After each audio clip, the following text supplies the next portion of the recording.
Hello, welcome to Skye Sweaty Record Review, episode 95, 96. Who cares? It's the only first listen new music review show hosted by a French professor immediately after leaving the YMCA. You'll see behind me here the evidence that I liked the band Pedro the Lion so much that I bought their album. It's great, it's excellent, and when I reviewed it a few months ago, I defined it as being TED music. Now, Ted is a friend of mine who was always into emo. Like, before that was a bad term or a good term, it was just a weird term, he was always into it. And he's always had a specific kind of music that was what I just called TED music. It always was like Pedro the Lion, it had like a weird name, Pedro the Lion, Joan of Arc, Promise Ring, American football. And I don't know, I never quite grabbed onto it. They all felt kind of samey to me. It all felt like very clear guitars and people whining. Mostly it seemed like whining about suburban ennui.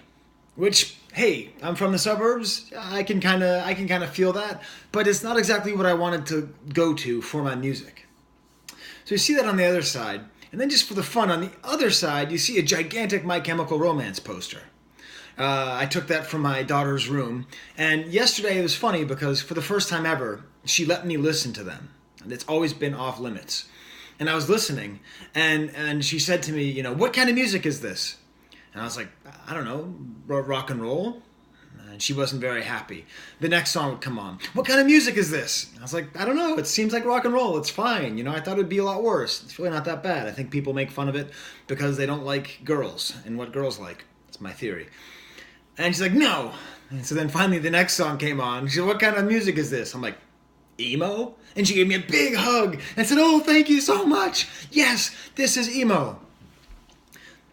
It seems to me, and this was confirmed, I was actually texting Ted earlier today, that the first generation of emo can be defined by its fans rejecting the term.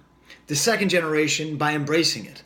But at the heart of it, even though the music is quite different, what is it that these two kinds of emos are trying to communicate? Well, I think it's white suburban ennui. Which, hey, I'm a French professor. I love ennui.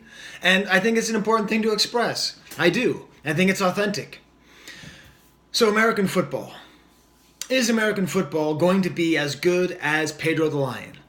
Am I going to give it a chance for the first time ever? After Ted told me, I don't know, 20 years ago, literally 20 years ago, he told me about this band, American Football, and I heard their name, and I was like, ugh, no, And I'm sure he played me a couple songs, and I don't want to cut the lawn. I don't know what they actually sang. That's what it sounded like to me. No, it's not as good as Pedro the Lion, but it's still quite good, and I really enjoyed it, and if you haven't given this kind of music a shot, I really think you should. If you listen to music like this and just go, it's just too whiny, it's too much it's too white and whiny, give it another shot. I'm going to play you a little bit of the first track, Silhouette, which is a really good example of why this album is great, and maybe why the album is not as great as it could be, why it's not Pedro the Lion great. The song begins with a little glockenspiel, and there's a lot of interesting rhythms in this album, a lot of individual notes being played against each other. I suppose you could even go as far as to call it counterpoint. It actually reminded me a little bit more of this old Chicago band called Tortoise, which is pretty obscure. I don't know if my listeners know of them. This song reminded me kind of a Tortoise song until they started singing. And you kind of hear it. Like, I don't think there's a chord on the entire album. The guitar is just always notes within a chord. Very solid bass. Excellent drumming. Very clear, precise drumming with interesting rhythms. Rarely 4/4, but it's not like prog rock, it's not like 1 2 3 1 2 1 2 3 1 2 1 2 1 2 3, it's just kind of interesting. So here's a little shot of Silhouette by American Football off of their album LP3. Is that really pretentious to call your LP LP3? I don't know. I'm the one who's talking to myself in the kitchen in front of a pineapple. What do I know? Okay, Here is American Football Silhouettes, about 1 minute in. Oh, who's going to be dancing?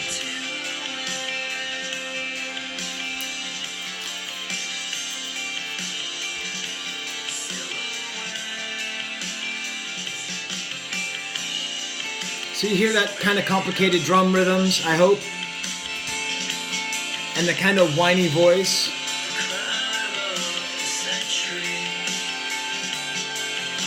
And the very solid bass. One thing that I will say, and it's something I say about a lot of music that I like, again, you got to remember with these shows, the albums I review, I only review things I think I'll like. So I really like layered music. So if I say things are layered a lot, it's because I like layered music. It's a very well layered album. When you hear that again, just all these different things happening.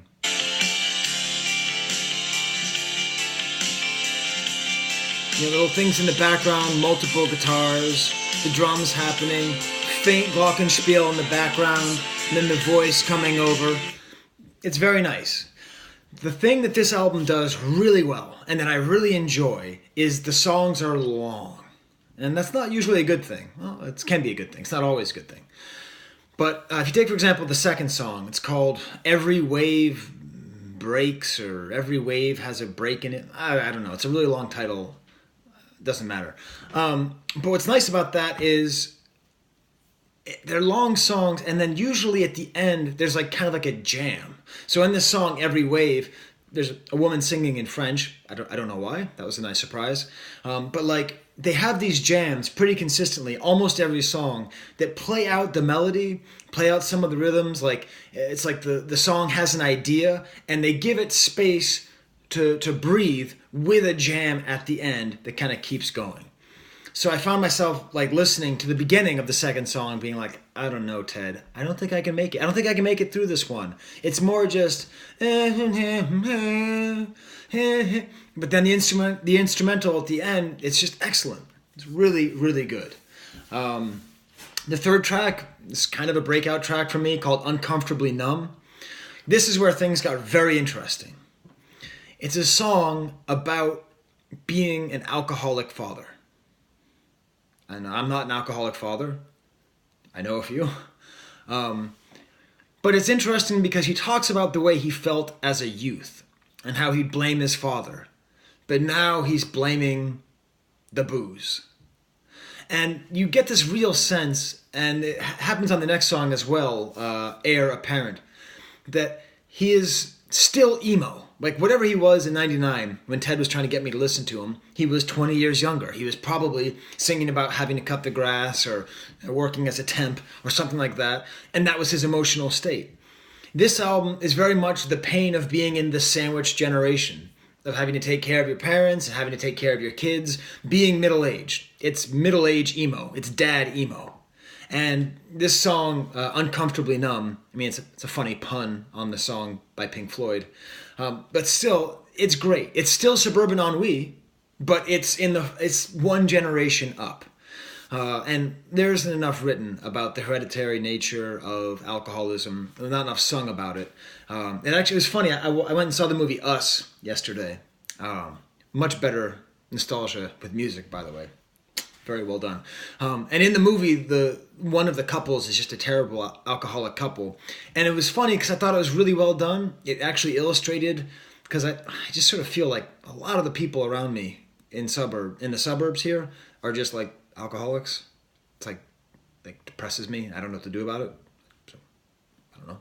But like I thought it depicted in a cartoonish way how people sort of slip in to this state of numbness with alcohol once they have the American dream. Like this beautiful kitchen behind me. I got a pineapple, damn it. I don't care if my kitchen's ugly. I got a pineapple. Like throughout all of human history, very few people have had access to pineapples. So I really enjoy that, Uncomfortably Numb. I enjoy this concept of working through this idea of what is it to be a father and to suffer from hereditary alcoholism, which is then followed up by the song Heir Apparent, which builds on that same theme and has the amazing line, selfishness is inherited. In some ways, you can take the lyrics on this album and sort of divide them into two. Like on the first track, Silhouette, he says over and over again, I wrote it down here, 1 second. The muscle memory will continue to haunt me. It's like, all right, dude, I get it. You're smart, you're educated, probably went to NYU or something. Who knows? But all right, the muscle memory will haunt me. That's a little too precious. But this line, selfishness is inherited, that speaks to me from like a true place of pain, of like understanding oneself and the difficulty of learning how to be a man, how to be an adult. So Heir Apparent was quite great. And it ends with a children's chorus, which I usually like. Then I kind of lost interest. It's not to say the rest of the album isn't good. There's another song called Doom in Full Bloom. It's quite nice. It has horns and guitar. And again, every single song that I didn't like that much, by the end, had some extra part that made me like it more. Sometimes they actually sound like U2, just without the delay. You know, like imagine The Edge playing, but just taking out the delay. That's how the guitar sounds quite a bit. But in the end, the way this album kind of made me feel, and this actually was how I felt a little bit listening to Ted's music, is I want to say vanilla, but that's too racial, and I've already mentioned the whiteness of emo. It's a little bit tired. It's more like Scandinavian design. It's like I like Scandinavian design. And if I'm in a house that has all Scandinavian design, I usually like it. You know, clean lines, everything in its right place. It's elegant. It's beautiful. But a whole house of Scandinavian design leaves me a little bit cold.